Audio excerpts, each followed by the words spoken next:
Hello students, welcome you all on our channel NEET IIT Simplified. This is a second lecture of the series जो 50 most probable questions है जो NEET UG 2020 होने वाला है. So our team has analyzed whole previous year questions और जो अभी का ट्रेंड चल रहा है तो उन पे बेसिस पे हम टॉप 50 क्वेश्चंस आपको दे रहे हैं. तो it is most probable question that can come in NEET examination. Their concepts can come in NEET examination similar to that. So इनकी वीडियोस देखना आपके लिए बहुत बहुत ज्यादा जरूरी है. तो चलिए बढ़ते हैं फर्स्ट क्वेश्चन की ओर. ठीक है, 5 क्वेश्चंस पहले वाली वीडियो में, उसकी प्लेलिस्ट आपको इसका उस पहले वाली वीडियो का लिंक आपको डिस्क्रिप्शन में मिल जाएगा. चलिए अब स्टार्ट करते हैं अपन 6th क्वेश्चन से. The green colour compound in the borax bead test of chromium 3 salt is due to what? जो ग्रीन कलर होता है बोरेक्स बीट टेस्ट होता है, आपको पता है. ठीक है, तो वो ग्रीन कलर किस वजह से हो जाता है, क्रोमियम सॉल्ट क्या बनता है वहां पे. तो इसके लिए आपको रिएक्शन आनी चाहिए, तो मैं यहाँ पे रिएक्शन लिखता हूँ आप लोगों के लिए guys. Na2B4O7 dot 10H2 gives you on heating what it is give you. ये बोरेक्स आपका ये हीट करके पानी तो गायब हो जाएगा, वाटर ऑफ क्रिस्टलाइजेशन, और फिर अगेन हीट कर दो तो it will going to give you NaBO2 plus B2O3. ये रिएक्शन एनसीईआरटी में भी एज इट इज लिखी हुई है. ठीक है, now what happen, now chromium oxide that is Cr2O3 जो B2O3 से मिलता है वो क्या बना देता है, Cr, that is Cr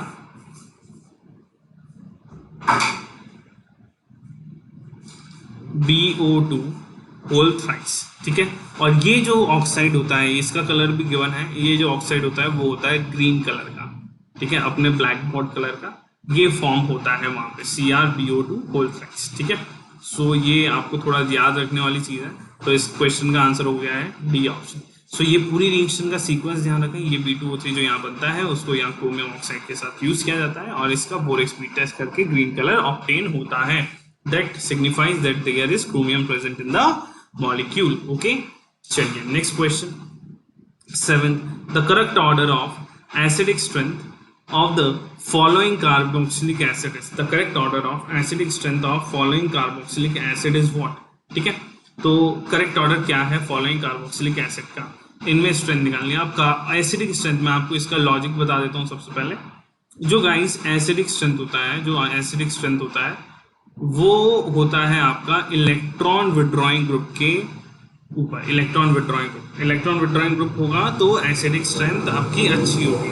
electron withdrawing group मतलब -I हो गया, -M हो गया, ये होंगे तो आपका इलेक्ट्रॉन विड्रॉइंग ग्रुप अगर ये प्रेजेंट है तो आपकी एसिडिक स्ट्रेंथ वहां पे अच्छी होगी, स्ट्रांग होगी एसिडिक स्ट्रेंथ. ठीक है, तो यहाँ पे देखिए, यहाँ पे ये देखो कार्बोक्सिलिक एसिड जो ग्रुप है, यहाँ पे जो एनायन बनेगा वो किससे कनेक्टेड है, यहाँ पे sp कार्बन.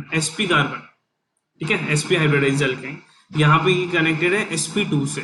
ठीक है, आगे तो +M एंड +I ग्रुप्स ये सारे प्रेजेंट हैं ही, पर एक चीज आप यहाँ पे कॉमन देख रहे हो क्या, मैं आपसे ये बताना चाह रहा हूँ कि ये sp इज मोर इलेक्ट्रोनेगेटिव, मतलब more withdrawing tendency and more stability to this carboxylate anion. So 1 वाला सबसे ज्यादा, फिर 2 वाला. 1 2 में है क्या ऑप्शन? हाँ है.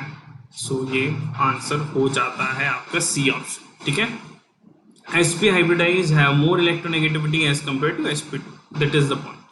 Next 8th question. अब यहाँ पे ये क्वेश्चन भी बहुत सुंदर है, बहुत अच्छा है. ये एनसीईआरटी की रिएक्शन है. अगर आप क्वेश्चन को पढ़ेंगे एक एक पॉइंट को तो देखिए यहाँ लिखा है HCl4 O2F2 के साथ प्रोड्यूस करता है जेनोन कंपाउंड Y. तो लोन पेयर बताओ, इलेक्ट्रॉन लोन पेयर कितने प्रेजेंट है पूरे मॉलिक्यूल में. तो सबसे पहले तो रिएक्शन आनी चाहिए, वरना तो बैठे रहो तुम लोग. ठीक है, तो रिएक्शन क्या होगी उसकी, HgF4 plus O2F2 gives you what, HgF4 plus O2F2 gives you what, HgF6 plus O2, ये रिएक्शन हुई. ठीक है, तो HgF6 प्लस O2 ये रिएक्शन हुई. अब यहाँ पे देखिए, तो यहाँ पे अगर आप देखेंगे तो जेनोन जो यहाँ पे प्रेजेंट है, जेनोन यहाँ पे क्या बना देगा, फ्लोरीन बना देगा. यहाँ पे भी फ्लोरीन आ जाएगा. ठीक है, ये रिएक्शन आपको याद होनी चाहिए. ये रहा जेनोन का कंपाउंड Y जो बना है यहाँ पे, ये रहा फ्लोरीन, HgF6. अब मैं लोन पेयर को आपको डिफरेंट कलर से शो कर रहा हूँ. ठीक है, सॉरी गाइस, सॉरी एक बार वापस लिख देते हैं अपन, कोई बात नहीं। XeF4 plus O2F2 gives you XeF6 plus O2। अब यहाँ पे देखिए, यहाँ पे क्या हुआ, यहाँ पे अगर अपन इसकी स्ट्रक्चर बनाए, this is the structure, this is the xenon compound Y, जब O2F2 is a fluorinating agent, fluorine देता है, आपने पढ़ा होगा ये टर्म, ठीक है। तो अब इसकी स्ट्रक्चर अगर मैं बनाऊं तो Xe fluorine fluorine, total lone pair चाहिए भैया अपने को, टोटल लोन पेयर, ठीक है, total lone pair present in the whole compound. तो total lone pair present in the whole compound count करें आप इसको, 1 2 ये रहा, ये 3, हर फ्लोरीन पे 3 होंगे, हर फ्लोरीन पे 3 होंगे, समझ आ रही है, 7 होते हैं आउटमोस्ट, तो हर फ्लोरीन पे 3 लोन पेयर होंगे, समझ आती है आप सभी को ये बातें तो। और एक ज़ेनॉन पे भी होगा, एक ज़ेनॉन पे भी होगा, है ना, क्योंकि ज़ेनॉन पे 8 इलेक्ट्रॉन्स होंगे। तो total lone pairs if you count, total lone pairs if you count in the molecule, it will be, fluorine के ऊपर 6 है फ्लोरीन और 3 एक पे और एक यहाँ का, तो टोटल लोन पेयर हो गए 19 present on this molecule total. Generally question आता है सेंट्रल आइटम पे निकालो, पर यहाँ पे पूरे मॉलिक्यूल पे निकालो, तो निकाल लिया। Next, ease of deprotonation. देखिए हर जगह हाइड्रोजन है, मतलब हाइड्रोजन निकालना है, ये हाइड्रोजन हाइड्रोजन, तो कहाँ पे सबसे आसानी से हाइड्रोजन निकालना रहेगा, तो वहां पे सबसे आसानी से निकालना रहेगा हाइड्रोजन जहां पे नेगेटिव चार्ज बिकम स्टेबल, जहां पे नेगेटिव चार्ज स्टेबल हो जाए। भाई निकलने के बाद H+ निकलेगा तो नेगेटिव चार्ज बनेगा, तो वो स्टेबल बन जाए, ठीक है। तो अब आप देखिए नेगेटिव चार्ज होल्ड करने की टेंडेंसी यहाँ पे समझिएगा, यहाँ पे बनेगा S-, यहाँ पे बनेगा O-, यहाँ पे बनेगा N-। आपके हिसाब से नेगेटिव चार्ज कहाँ पे ज्यादा अच्छा लगेगा, आपके हिसाब से नेगेटिव चार्ज कहाँ पे ज्यादा सबसे ज्यादा अच्छा लगेगा, और यहाँ पे बनेगा C-, देख रहे हो, यहाँ सबसे ज्यादा अच्छा कहाँ लगेगा, S- पे। यस और no, sulphur minus 3D vacant orbital, sulphur can have this very easy. उसके बाद आपका आएगा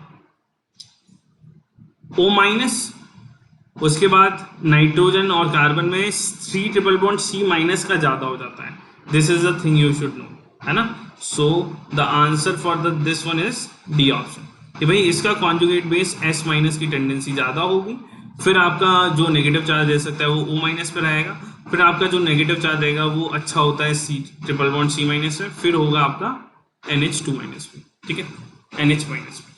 this is the tendency of the conjugate base stability. So according to it, it is easier to deprotonate the hydrogen, मतलब hydrogen का निकालना आसान रहेगा। Next, the compound which does not have OO linkage, इनमें से कौन सा OO लिंकेज नहीं होगा, मतलब पेरोक्साइड लिंकेज नहीं होगी। तो आई विल, अगर आपको कुछ नहीं चमक रहा है, it's better to draw the means its structure. तो H2SO5 आपका, H2SO4 जानते हैं हम, तो H2SO5 एक हाइड्रोजन, H2SO4 में एक और हाइड्रोजन हमने यहाँ पे लगा दिया, तो ये परऑक्सी लिंकेज आ गई, ये परऑक्सी लिंकेज यहाँ पे आ गई है, ठीक है, समझ गए, ये -1 ये -1, ठीक है, तो है OO लिंकेज है यहाँ पे। BaO2, तो BaO2 में Ba+2 होता है, तो O2 ये -2 हो जाएगा, ये तो यहाँ पे है ही परऑक्सी लिंकेज, इसमें तो कोई दिक्कत वाली बात नहीं है, OO लिंकेज तो होनी ही है। CRO5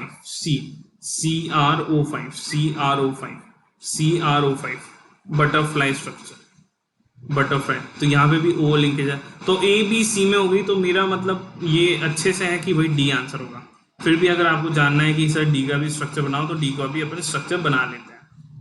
इसमें कैसे बनाते हैं, H4P2O5, तो हमेशा H4P2O5 में सबसे पहले तो इसकी अगर मैं ऑक्सीडेशन स्टेट निकालूं, 4 + 2x - 10 = 0, so 2x = your 6 and x = +3, तो सेल्फ लिंकेज होगी, फॉस्फोरस फॉस्फोरस डबल बॉन्ड हो, जब भी आप फॉस्फोरस का ये बनाएंगे हमेशा सबसे पहले ये करेंगे, फॉस्फोरस फॉस्फोरस लिंकेज बनाओ और दोनों पे एक एक सबसे पहले डबल बॉन्ड हो और OH लिंकेज। अब एक और मैंने डबल बॉन्ड हो डाल दिया, तो 3 ऑक्सीजन तो यहाँ हो गए और 2 यहाँ पे हो गए, ठीक है। तो यहाँ पे PP लिंकेज है, दिख रहा है आपको, PP लिंकेज है, H4 होना चाहिए, H4 होना चाहिए, तो अपन को H4 भी बनाना पड़ेगा, तो H4 भी बना देते हैं, उसमें कौन सी बड़ी बात है। H4P2O5 वो भी बना दिया जाए, H4 बनाना है ना, तो इसमें इसको भी OH लिख लेते हैं अपन लोग, इसको भी OH लिख लिया जाता है, कैसे बोलेंगे इसको OH लिख लेते हैं। तो एक देखिए इसको OH कैसे बनाया जाएगा, समझिएगा इस पॉइंट को। ये यहाँ पे आ गया इसका OH, ठीक है, H4 हो गया, P2O5, H4P2O5। अब देखो, अब यहाँ पे H4P2O5 में एक थोड़ा सा यहाँ पे गड़बड़ी ये हो रहा है कि इस स्ट्रक्चर में भाई अपन का +3 ऑक्सीडेशन स्टेट आने का मतलब क्या है। +3 ऑक्सीडेशन स्टेट आने का मतलब ये होता है इनऑर्गेनिक केमिस्ट्री में कि वहां पे क्या हो, वहां पे ये हो आपका सेल्फ लिंकेज हो। अगर उससे ज्यादा होता है तो सेल्फ लिंकेज नहीं होता, अगर उससे कम होता है तो सेल्फ लिंकेज हो जाता है, ठीक है।